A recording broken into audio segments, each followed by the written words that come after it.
Hello मित्रांनो, रात्री आमच्या इकडं थेंब आले होते. इकडं भट्टीवर पाऊस पडला, थोडा चांगली थेंब पडली. मात्र माराला काय झालं नाही. ती बघा आलतो, सकाळ सकाळ उठलो होतो. म्हणलं माराला काय झालंय का बघावं. म्हणलं काल थापल्याला काय, फडाला काय झालंय का, विटाला काय झालंय का बघावं म्हणून सकाळ सकाळ उठून आलो होतो. इकडं बाथरूमला बी आलो होतो म्हणून म्हणलं बघावं बी जाता इकडं काय झालंय का इटाला.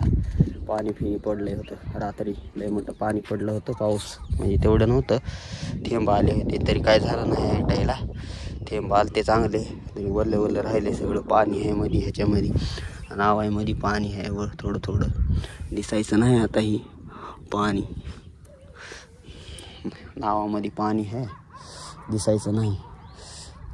चवाळ्यावर पाणी हे साचलं होतं. ती इकडं चवाळे आतरले होते तिकडं, ते मी आतरलं होतं. इकडे उडून गेले जण वाऱ्यानं, त्याच्यावर पाणी साचलं होतं.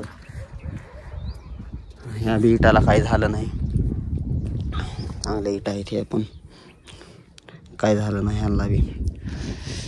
पावसानं वरलं गेले काय की इटा दोन वारल्या जात्यात. जास्त पडला पाऊस की वारल्या दोन जात्यात इटा, तरी गेल्या नाहीत दोन्ही पण इटा. चांगल्या इटा आहेत ह्या दोन्ही पण.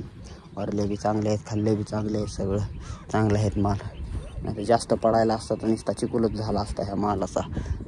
तरी तेवढा पडला नाही पाऊस, नाहीतर चिकुलच होता आता ह्याचा. आणि डबल हौदामध्ये नेऊन टाकावा लागला असता, ह्याचा डबल चिकुल करावा लागला असता.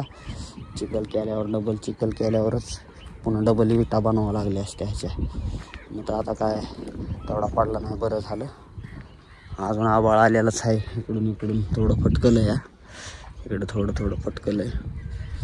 आता निघालो घराकडे मी आलतो बघण्यासाठी कशा झाला काय नाही. हे विषच्या चांगल्या आहेत खिडक्या, नाहीतर ह्या विषच्या तर ढासळून पडत येतात लगेच, पडल्याच असते. खाल्लं पाणी आलं की चिखल होतं ह्याचा.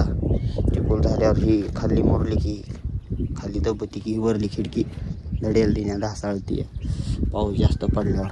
ह्या वर्षी नाही, गेल्या वर्षी लय पडला होता पाऊस. गेल्या वर्षी पाऊस पडल्यामुळं काय झालं होतं, चिखलच झाला होता नुसता, चिखल. धन्यवाद मित्रांनो व्हिडिओ बघितल्याबद्दल. थँक्यू. माझ्या ब्लॉगला सपोर्ट करा. असेच व्हिडिओ बनवणार माझे ब्लॉग.